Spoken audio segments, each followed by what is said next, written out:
ऐसन देखलू तू गोरी वायरल भइलू बाटे ढोढ़ी।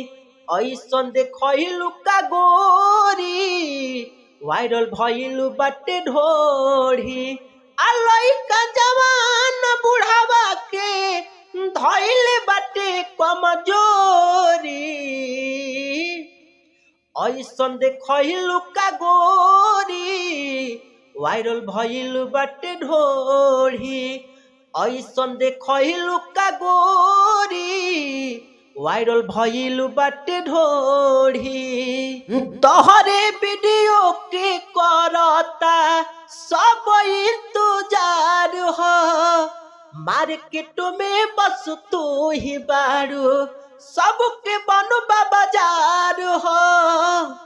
तोहरे वीडियो के करता सब इंतजार हो। मार्केट में बस तू ही बारू सबके बनबा बाजार हो।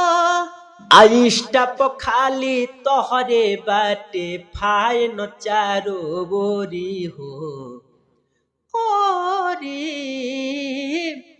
इंस्टा पर खाली तोहरे बाटे फाइन चारो गोरी। ऐसन देखलू का गोरी वायरल भइलू बाटे ढोढ़ी।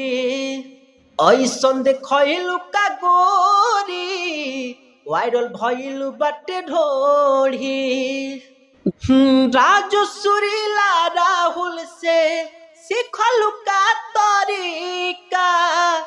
गौवा जवार शहर के लोगवा भइल फीका।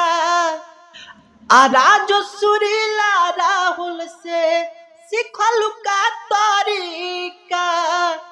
गौवा जवार शहर के लोगवा भइल फीका।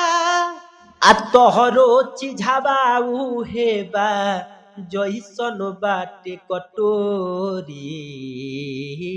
ऐसन देखलू का गोरी वायरल भइलू बाटे ढोढ़ी। ऐसन देखलू का गोरी वायरल भइलू बाटे ढोढ़ी।